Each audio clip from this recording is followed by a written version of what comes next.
Assalamualaikum warahmatullahi wabarakatuh. Perkenalkan, nama saya Nurwan Febianti dengan NPM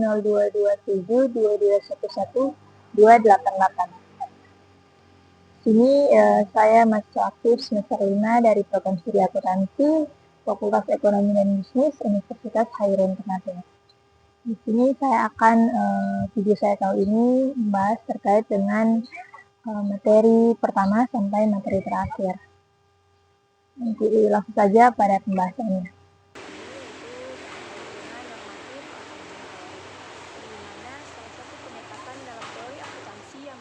Pada bagaimana akuntansi seharusnya dilakukan, bukan hanya bagaimana praktik akuntansi terjadi saat ini. Pendekatan ini bersifat preskriptif dan bertujuan untuk memberikan pedoman atau prinsip-prinsip yang ideal bagi akuntansi, dengan mempertimbangkan tujuan utama dari laporan keuangan, kebutuhan pengguna, dan dampaknya terhadap pengambilan keputusan. Berikut ada karakteristik utama dari normatif accounting theory. Berdasarkan prinsip ideal, salah satu karakteristik utama dari normatif accounting theory adalah pendekatan yang berbasis pada prinsip ideal. Pendekatan ini menetapkan kerangka kerja yang dianggap paling sesuai untuk memenuhi kebutuhan pengguna laporan keuangan, tanpa terlalu terikat pada praktik akuntansi yang ada saat ini. Prinsip ideal tersebut seringkali berangkat dari asumsi filosofis atau pandangan tentang tujuan utama laporan keuangan, seperti memberikan informasi yang relevan, andal, dan dapat dimengerti oleh pengambil keputusan. Dalam konteks ini, teori normatif berusaha menentukan apa yang terbaik untuk semua pemangku kepentingan, meskipun implementasinya mungkin memerlukan perubahan signifikan terhadap praktik yang sudah mapan. Pendekatan ini juga sering mencakup usulan standar atau pedoman baru yang bertujuan memperbaiki kelemahan dalam sistem akuntansi yang ada. Misalnya, penggantian metode historical cost dengan fair value accounting sering dipromosikan dalam kerangka teori normatif karena dianggap lebih mampu mencerminkan kondisi ekonomi aktual. Prinsip ideal ini didasarkan pada pandangan bahwa laporan keuangan tidak hanya merepresentasikan posisi keuangan perusahaan, tetapi juga harus memfasilitas pengambilan keputusan yang lebih baik dan adil bagi berbagai pihak, termasuk investor, kreditor, dan masyarakat umum. Hal ini menunjukkan bahwa normatif accounting theory mengutamakan pandangan jangka panjang untuk menciptakan praktik akuntansi yang relevan dan efektif. Fokus pada relevansi, salah satu aspek utama dari normatif accounting theory adalah penekanan pada relevansi informasi akuntansi bagi pengambil keputusan. Pendekatan ini menganggap bahwa laporan keuangan harus dirancang untuk memberikan data yang paling berguna bagi pengguna seperti investor, manajer, dan kreditor dalam membuat keputusan ekonomi. Dalam kerangka ini, relevansi berarti informasi yang disajikan mampu membantu pengguna memprediksi kinerja keuangan masa depan atau menilai konsekuensi dari tindakan ekonomi yang telah diambil. Oleh karena itu, teori normatif berfokus pada pengembangan standar yang mengutamakan informasi yang relevan dan mendukung tujuan pengambilan keputusan.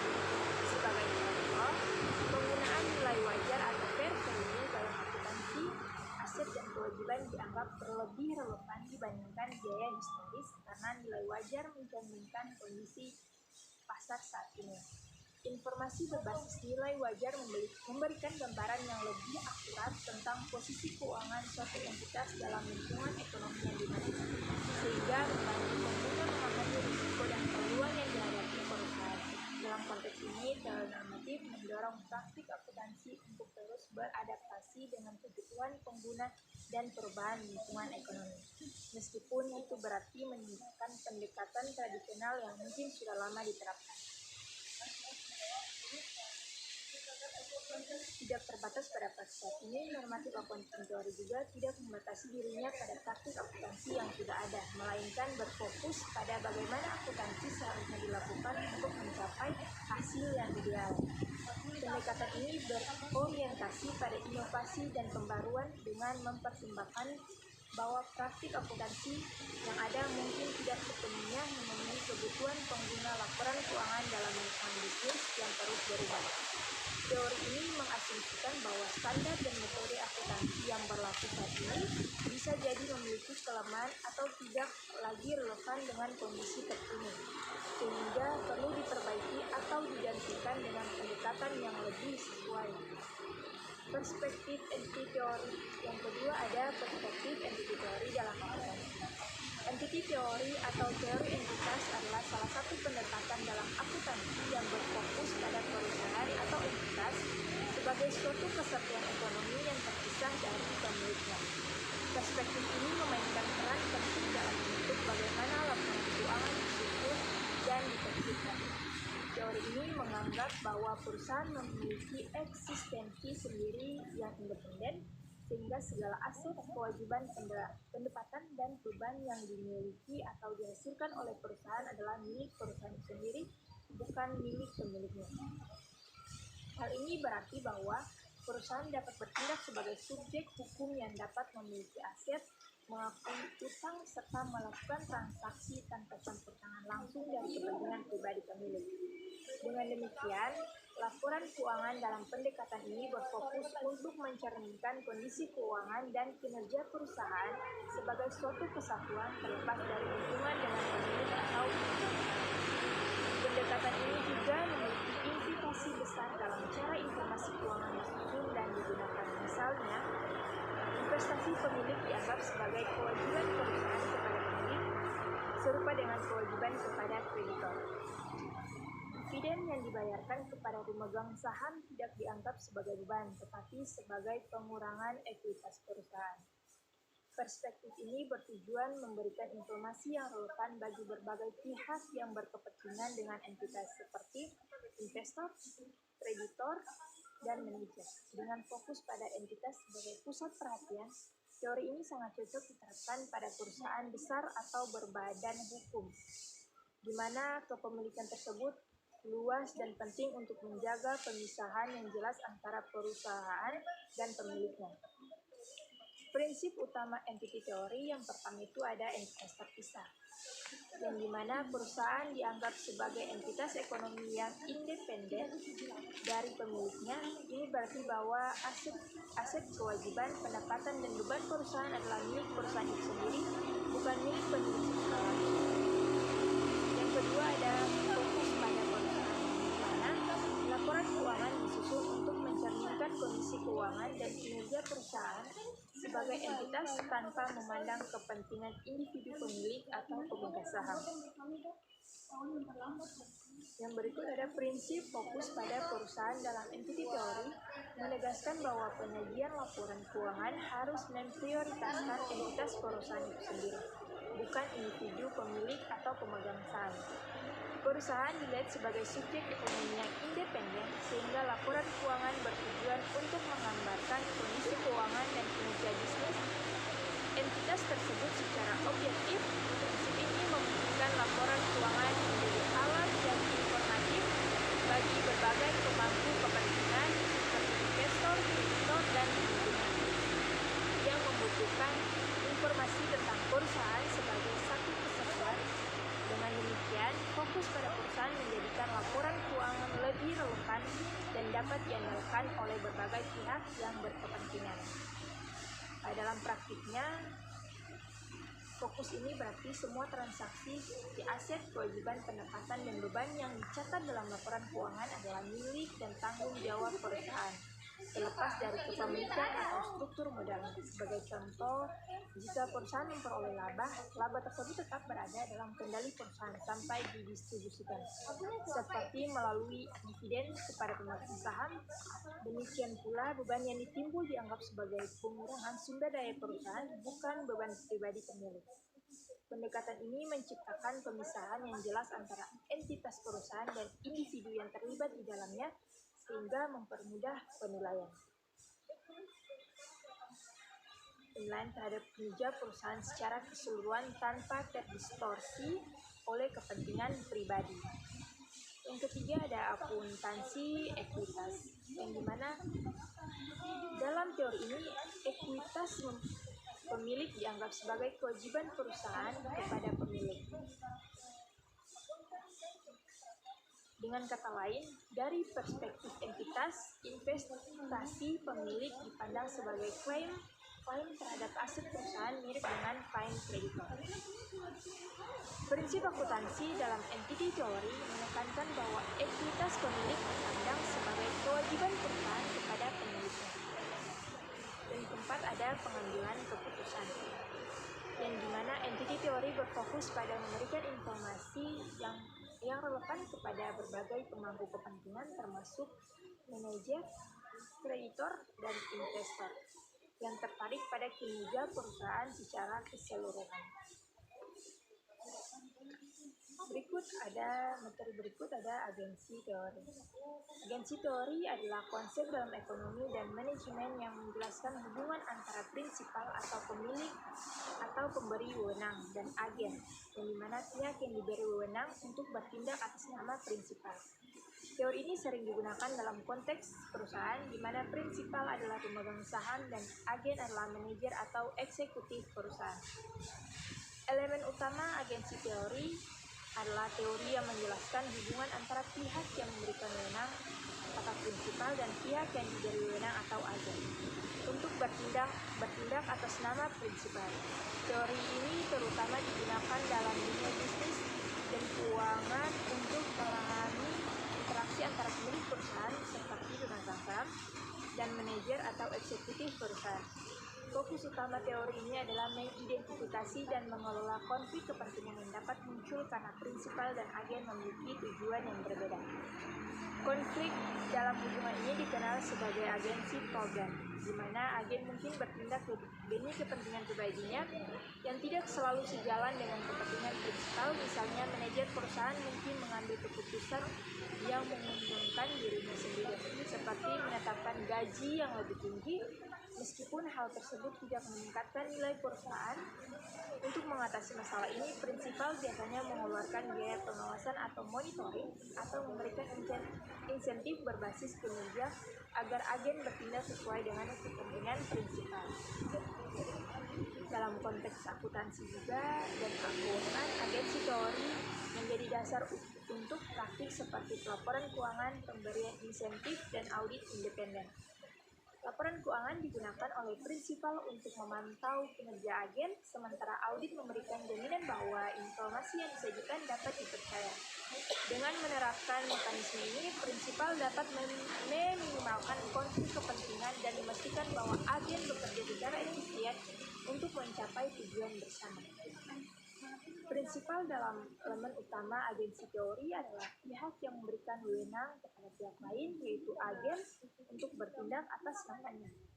Prinsipal memiliki tujuan tertentu yang ingin dicapai, tetapi karena keterbatasan waktu, pengetahuan, atau sumber daya, mereka memilih untuk mendelegasikan tanggung jawab kepada agen. Dalam konteks perusahaan, prinsipal seringkali adalah pemegang saham yang mempercayakan manajemen perusahaan kepada direksi atau eksekutif. Mereka berharap agen akan mengambil keputusan yang memaksimalkan nilai perusahaan dan menentukan kepentingan mereka sebagai pemilik. Namun, hubungan prinsipal dan agen seringkali menghadapi risiko konflik kepentingan, terutama jika prinsipal tidak memiliki kontrol langsung atas tindakan agen. Untuk mengatasi risiko ini, prinsipal dapat menerapkan berbagai mekanisme pengawasan seperti pemberian insentif berbasis kinerja, evaluasi berkala, atau laporan keuangan yang transparan. Selain itu, prinsipal juga mengeluarkan biaya monitoring untuk memastikan bahwa agen yang bertindak sesuai dengan tujuan mereka. Dengan peran prinsipal dalam agensi teori, organisasi dapat mengelola hubungan prinsipal agen secara lebih efektif guna meminimalkan konflik dan meningkatkan kinerja bersama. Kemudian agen dalam elemen utama agensi teori adalah pihak yang menerima wewenang dari prinsipal untuk bertindak atas nama mereka. Agen memiliki tanggung jawab untuk melaksanakan tugas atau membuat keputusan yang sejalan dengan tujuan prinsipal. Dalam konteks perusahaan, agen biasanya adalah manajer atau eksekutif yang menjalankan operasional sehari-hari atas nama pemegang saham. Peran agen sangat penting karena mereka memiliki keahlian, pengetahuan, dan akses langsung ke proses pengambilan keputusan yang mungkin tidak dimiliki oleh prinsipal. Materi berikut tentang signaling theory. Signaling theory adalah teori yang menjelaskan bahwa satu pihak atau pengirim sinyal memberikan informasi kepada pihak lain atau penerima sinyal untuk mengurangi ketidakpastian dan asimetri informasi dalam pengambilan keputusan. Teori ini pertama kali diperkenalkan oleh Science Spence pada tahun 1973 dalam konteks pasar tenaga kerja, di mana pencari kerja menggunakan pendidikan sebagai sinyal untuk menunjukkan kemampuan mereka kepada calon pemberi kerja. Dalam situasi di mana satu pihak memiliki informasi yang lebih banyak atau lebih baik dibandingkan pihak lain, sinyal digunakan sebagai alat komunikasi yang kredibel untuk menyampaikan informasi yang tidak terlihat secara langsung. Dengan demikian, signaling theory memainkan peran penting dalam membangun kepercayaan dan meningkatkan transparansi antara pihak-pihak yang terlibat. Dalam dunia bisnis dan akuntansi, signaling theory sering digunakan untuk menjelaskan bagaimana perusahaan mengkomunikasikan kinerja dan prospek mereka kepada investor dan pemangku kepentingan lainnya. Misalnya, perusahaan dapat mengirimkan sinyal positif melalui pembagian dividen, laporan keuangan yang diaudit, atau pengungkapan tanggung jawab sosial perusahaan atau CSR. Tindakan ini menunjukkan bahwa perusahaan memiliki keuangan yang stabil, tata kelola yang baik, dan prospek yang menjanjikan sehingga meningkatkan kepercayaan investor. Selain itu juga, biaya yang dikeluarkan untuk mengirimkan sinyal tersebut juga memperkuat kredibilitas informasi karena hanya perusahaan dengan kondisi keuangan yang sehat yang mampu membiayai sinyal semacam itu. Dengan cara ini juga, signaling theory membantu mengurangi ketidakpastian dan mendorong pengambilan keputusan yang lebih baik. Konsep utama dalam signaling theory yang pertama itu ada informasi asimetris, yang dimana situasi dimana satu pihak memiliki informasi yang lebih banyak atau lebih akurat dibandingkan pihak lainnya, sehingga menciptakan ketidakseimbangan dalam pengambilan keputusan. Dalam konteks signaling theory, informasi asimetris sering terjadi di pasar, di mana penjual atau manajer memiliki pengetahuan lebih dalam mengenai kondisi internal suatu perusahaan dibandingkan investor atau pembeli. Ketidakseimbangan ini dapat menimbulkan dan meningkatkan risiko pengambilan keputusan yang salah. Misalnya, manajemen perusahaan mengetahui kondisi keuangan dan prospek bisnis mereka, tetapi investor hanya dapat menilai dari informasi publik yang terbatas, seperti laporan keuangan atau pengumuman resmi. Yang kedua ada sinyal. Dalam signaling theory adalah tindakan, simbol, atau informasi yang dikirimkan oleh pihak yang memiliki lebih banyak informasi atau pengirim sinyal kepada pihak lain yang memiliki informasi terbatas. Penerima sinyal. Sinyal ini bertujuan untuk mengurangi ketidakpastian dan membangun kepercayaan melalui penyampaian informasi yang kredibel. Dalam konteks bisnis dan akuntansi, sinyal dapat berupa laporan keuangan yang diaudit, pembagian dividen, pengumuman laba, atau sertifikat kualitas produk. Sinyal yang baik harus memiliki karakteristik kredibilitas dan relevan sehingga dapat dipercaya oleh penerima sinyal untuk membuat keputusan yang lebih benar. Misalnya, perusahaan yang membagikan dividen secara konsisten dapat memberikan sinyal bahwa kondisi keuangan stabil dan memiliki prospek jangka panjang yang baik. Dan yang ketiga ada interpretasi oleh penerima sinyal. Dalam signaling theory adalah proses di mana pihak yang menerima sinyal atau penerima menilai, memahami, dan mengevaluasi informasi yang disampaikan oleh pengirim sinyal. Proses ini sangat penting karena efektivitas sinyal bergantung pada bagaimana penerima memproses dan mempersepsikan informasi tersebut. Penerima sinyal akan menilai apakah sinyal tersebut dapat dipercaya berdasarkan kredibilitas pengirim dan biaya yang dikeluarkan untuk mengirimkan sinyal. Misalnya, investor akan menafsirkan pembagian dividen sebagai indikasi bahwa perusahaan memiliki kas yang stabil dan prospek keuangan yang baik. Jika sinyal dianggap konsisten dan relevan, penerima akan merespon secara positif seperti dengan meningkatkan investasi atau memperkuat hubungan bisnis. Namun, penerima sinyal juga harus waspada terhadap sinyal yang menyesatkan atau informasi yang tidak sepenuhnya akurat. Oleh karena itu, penerima sering menggunakan alat bantu seperti analisis data, laporan audit, atau rekomendasi dari analisis keuangan untuk memverifikasi validitas sinyal. Proses interpretasi ini juga dipengaruhi oleh pengalaman, pengetahuan, dan persepsi. Risiko yang dimiliki oleh penerima sinyal dalam situasi di mana penerima tidak memiliki cukup informasi atau keahlian untuk menerima sinyal, mereka mungkin bergantung pada opini pihak ketiga yang lebih kredibel. Dengan demikian, kemampuan penerima dalam menginterpretasikan sinyal secara efektif sangat menentukan keberhasilan komunikasi antara pengirim dan penerima, serta berperan penting dalam pengambilan keputusan yang lebih akurat dan mengurangi ketidakpastian. Contoh dari signaling teori, signaling teori dalam akuntansi dapat dilihat dalam tahun perusahaan yang menggunakan laporan keuangan yang diaudit sebagai sinyal untuk menunjukkan transparansi dan kredibilitas kepada investor. Laporan keuangan yang telah diaudit oleh pihak eksternal memberikan jaminan bahwa informasi keuangan yang disajikan akurat dan sesuai dengan standar akuntansi yang berlaku. Proses audit ini juga melibatkan biaya yang signifikan sehingga perusahaan yang bersedia mengeluarkan biaya tersebut menunjukkan komitmen mereka terhadap integritas dan kejujuran dalam pelaporan keuangan. Investor akan menafsirkan sinyal ini sebagai indikasi bahwa perusahaan memiliki tata kelola yang baik dan manajemen yang dapat dipercaya yang pada akhirnya meningkatkan kepercayaan mereka untuk berinvestasi. Materi yang berikut terkait dengan stakeholder teori. Stakeholder teori adalah konsep dalam manajemen dan etika bisnis yang menekankan bahwa sebuah perusahaan memiliki tanggung jawab kepada semua pihak yang terpengaruh oleh aktivitasnya, bukan hanya kepada pemegang saham atau shareholders. Teori ini pertama kali diperkenalkan oleh R. Edward Freeman pada tahun 1984. Dalam pandangan ini, pemangku kepentingan atau stakeholders mencakup individu atau kelompok seperti karyawan, pelanggan pemasok, komunitas lokal, pemerintah, dan bahkan lingkungan. Mereka memiliki hubungan langsung maupun tidak langsung dengan perusahaan dan dipengaruhi oleh keputusan serta kebijakan yang diambil oleh manajemen perusahaan. Oleh karena itu, perusahaan diharapkan mempertimbangkan kepentingan dan kebutuhan mereka dalam proses pengambilan keputusan untuk menciptakan nilai jangka panjang.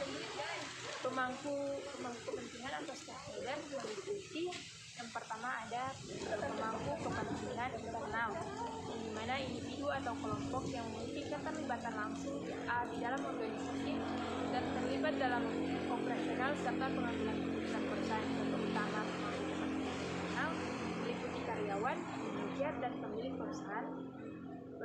Karyawan misalnya memiliki peran penting dalam menjalankan aktivitas operasional perusahaan. Mereka bergantung pada perusahaan untuk mendapatkan gaji, tunjangan, dan keamanan kerja. Oleh karena itu, perusahaan harus memastikan kesejahteraan dan kepuasan karyawan untuk menjaga produktivitas dan loyalitas mereka. Selain itu, manajer bertanggung jawab dalam mengelola sumber daya perusahaan dan memastikan tercapainya tujuan organisasi. Mereka memiliki kewajiban untuk menyeimbangkan kepentingan karyawan dan pemilik perusahaan guna memastikan kelangsungan usaha yang berkelanjutan. Yang kedua, ada prinsip hubungan timbal balik dalam stakeholder teori, yang dimana menekankan bahwa perusahaan dan para pemangku kepentingan memiliki keterkaitan yang saling mempengaruhi. Hubungan ini menciptakan tanggung jawab bersama di mana perusahaan bergantung pada dukungan dari pemangku kepentingan untuk mencapai tujuan bisnis.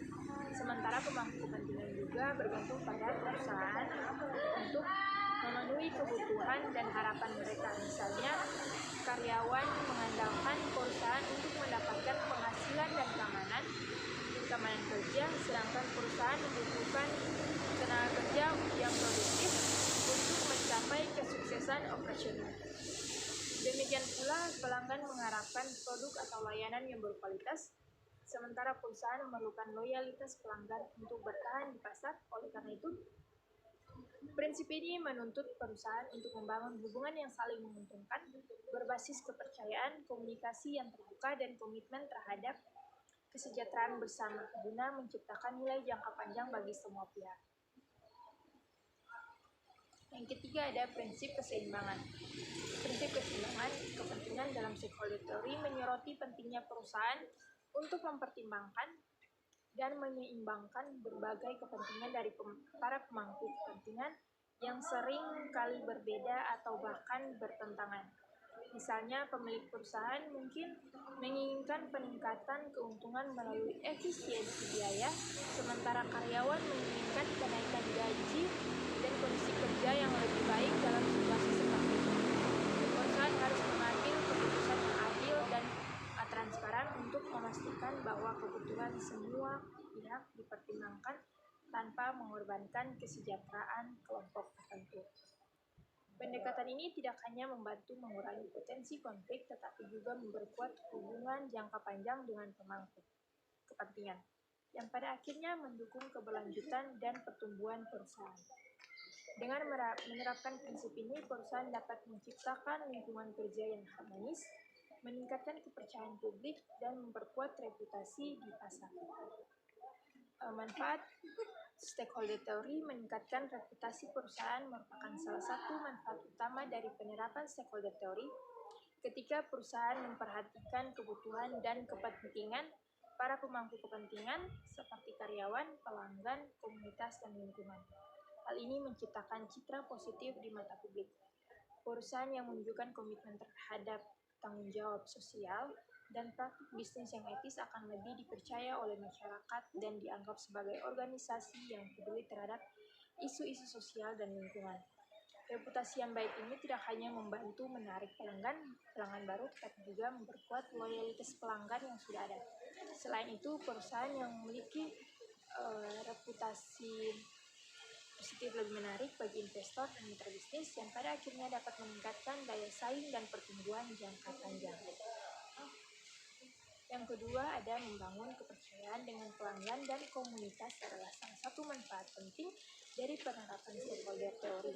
Ketika perusahaan menunjukkan komitmen untuk memenuhi kebutuhan dan harapan pemangku kepentingan seperti memberikan produk atau layanan berkualitas, menjaga transparansi, dan menjalankan praktik bisnis yang etis, hal ini menciptakan rasa percaya di antara pelanggan dan komunitas lokal.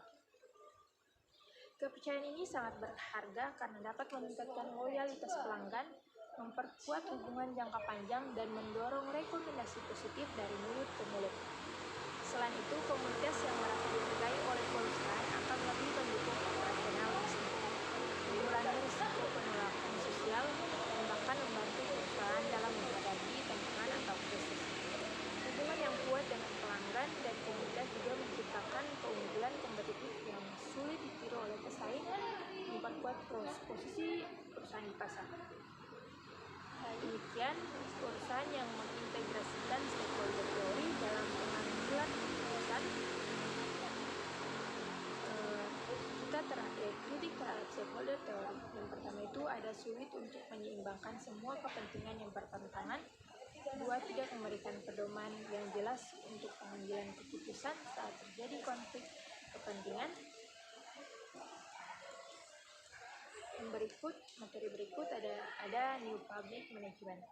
New Public Management atau NPM adalah sebuah teori dalam administrasi publik yang muncul pada akhir abad ke-20 sebagai respon terhadap pelemahan birokrasi tradisional yang dianggap lambat, tidak efisien, dan kurang responsif terhadap kebutuhan masyarakat.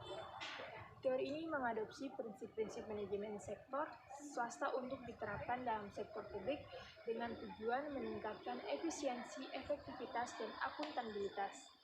Salah satu prinsip utama NPM adalah orientasi pada hasil output atau output oriented yang menekankan pencapaian kinerja yang terukur daripada hanya mengikuti prosedur administratif. Selain itu, NPM juga mendorong privatisasi kontrak dengan pihak ketiga serta desentralisasi kewenangan untuk mempercepat pengambilan keputusan dan memberikan fleksibilitas dalam pelaksanaan program. Pendekatan NPM menempatkan masyarakat sebagai konsumen layanan publik yang berarti pelayanan harus berorientasi pada kebutuhan dan kepuasan pelanggan. Dengan demikian, kinerja organisasi publik diukur melalui hasil yang nyata dan terukur. seperti kepuasan pengguna layanan, transparansi anggaran, dan pengurangan biaya operasional. Meskipun menawarkan banyak manfaat, NPM juga menghadapi kritik terutama karena cenderung berorientasi pada efisiensi ekonomi dan keuntungan jangka pendek, sehingga berisiko mengabaikan keadilan sosial dan dampak jangka panjang. Namun, teori ini tetap menjadi kerangka kerja yang signifikan dalam reformasi administrasi publik, terutama dalam upaya meningkatkan akuntabilitas dan kualitas layanan di berbagai negara. Ada beberapa karakteristik utama dalam NPM. Pertama, orientasi hasil. Yang pertama, output oriented dalam New Public Management atau NPM menekankan bahwa kinerja sektor publik harus diukur berdasarkan hasil yang dicapai, bukan hanya pada proses atau prosedur yang diikuti. Pendekatan ini mendorong lembaga pemerintah untuk menetapkan tujuan yang jelas, mengidentifikasi indikator kinerja yang terukur, dan fokus pada pencapaian hasil yang memberikan dampak nyata bagi masyarakat. Dengan orientasi ini, organisasi sektor publik diharapkan dapat lebih efisien dalam penggunaan sumber daya dan lebih efektif dan dalam memenuhi kebutuhan warga negara. Selain itu, transparansi dalam pelaporan hasil kinerja juga menjadi bagian penting untuk memastikan akuntabilitas kepada publik serta memperkuat kepercayaan masyarakat terhadap pemerintah. Yang kedua, ada privatisasi dan kontrak dalam New Public Management atau NPM, menekankan penggunaan mekanisme pasar untuk meningkatkan efisiensi dan efektivitas dalam penyediaan layanan publik. Melalui privatisasi, beberapa layanan yang sebelumnya dikelola langsung oleh pemerintah dialihkan kepada sektor swasta, sementara pemerintah tetap berperan sebagai pengawas dan penentu kebijakan. Selain itu, penggunaan kontrak dengan pihak ketiga seperti perusahaan swasta atau organisasi non-pemerintah memungkinkan pemerintah untuk memperluas jangkauan layanan tanpa harus mengelola seluruh proses secara langsung. Pendekatan ini diharapkan dapat menciptakan persaingan yang sehat, mendorong inovasi, dan mengurangi biaya operasional. Namun, meskipun menawarkan banyak keuntungan, pendekatan ini juga memerlukan pengawasan ketat untuk memastikan kualitas layanan tetap terjaga dan tidak terjadi praktik monopoli atau penyimpangan kontrak. Yang ketiga, ada akuntabilitas dan transparansi dalam New Public Management atau NPM menekankan pentingnya pertanggungjawaban yang jelas dan informasi dalam pengelolaan sektor publik. Melalui pendekatan ini, lembaga pemerintah diwajibkan untuk memberikan laporan kinerja yang terukur dan mudah diakses oleh publik guna memastikan bahwa setiap keputusan dan tindakan yang diambil dapat dipertanggungjawabkan. Transparansi ini juga mencakup penyajian data keuangan, penggunaan anggaran, serta pencapaian target yang telah ditetapkan. Dengan adanya akuntabilitas dan transparansi, diharapkan kepercayaan masyarakat terhadap pemerintah dapat meningkat sekaligus meminimalisir risiko korupsi dan penyalahgunaan wewenang. Selain itu, pendekatan ini mendorong lembaga publik untuk lebih proaktif dalam memperbaiki layanan dan memenuhi ekspektasi masyarakat secara efektif. Dan yang terakhir ada teori legitimasi. Teori legitimasi adalah sebuah konsep yang menjelaskan bagaimana perusahaan berusaha mendapatkan dan mempertahankan persetujuan atau legitimasi dari masyarakat. Dalam konteks akuntansi, perusahaan menggunakan laporan keuangan dan informasi lainnya untuk meyakinkan stakeholder atau pemegang saham, kreditor, pemerintah, masyarakat bahwa aktivitas bisnis mereka sesuai dengan norma-norma sosial dan etika yang berlaku. Mengapa legitimasi itu penting? Karena yang pertama ada kelompok usaha yang dimana perusahaan yang memiliki legitimasi cenderung lebih mudah mendapatkan dukungan finansial, izin operasi, dan kepercayaan dari masyarakat. Cara mencegah regulasi, perusahaan yang dianggap legitimasi cenderung lebih sedikit menghadapi regulasi yang ketat dari pemerintah. Reputasi yang dimana legitimasi yang kuat akan meningkatkan reputasi perusahaan, menarik investor, dan mempertahankan pelanggan. Bagaimana perusahaan mendapat legitimasi, yang dimana pengungkapan informasi, perusahaan secara proaktif mengungkap informasi sosial dan lingkungan dalam laporan keuangan mereka, misalnya laporan keberlanjutan atau laporan tanggung jawab sosial perusahaan. Yang kedua, Yang berikut ada kegiatan CSR atau perusahaan aktif terlibat dalam kegiatan Corporate Social Responsibility atau CSR seperti donasi, program lingkungan, atau pemberdayaan masyarakat. Yang berikut ada lobbying, di mana perusahaan berusaha mempengaruhi kebijakan pemerintah agar sesuai dengan kepentingan mereka. Contoh dari penerapan teori legitimasi yaitu perusahaan yang mendapatkan penghargaan CSR menunjukkan komitmennya terhadap tanggung jawab sosial dan lingkungan sehingga meningkatkan legitimasinya di mata masyarakat. Berikut implikasi teori legitimasi, yang dimana akuntansi menjadi lebih dari sekedar angka atau laporan keuangan, tidak hanya menyajikan informasi finansial tetapi juga informasi non-finansial yang relevan dengan kepentingan stakeholder. Berikut ada perusahaan harus responsif terhadap perusahaan sosial, di mana perusahaan harus terus menyesuaikan strategi dan praktisnya dengan perubahan nilai-nilai dan ekspektasi masyarakat.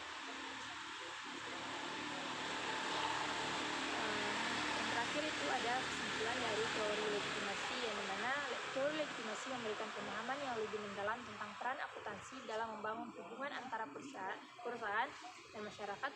Dengan memahami teori ini, akuntan dapat membantu perusahaan dalam mengelola reputasi, meminimalkan risiko, dan mencapai tujuan jangka panjang. Mungkin itu saja video terkait dengan pembahasan dari pertama sampai terakhir. Wabillahi taufiq wal hidayah. Wassalamualaikum warahmatullahi wabarakatuh.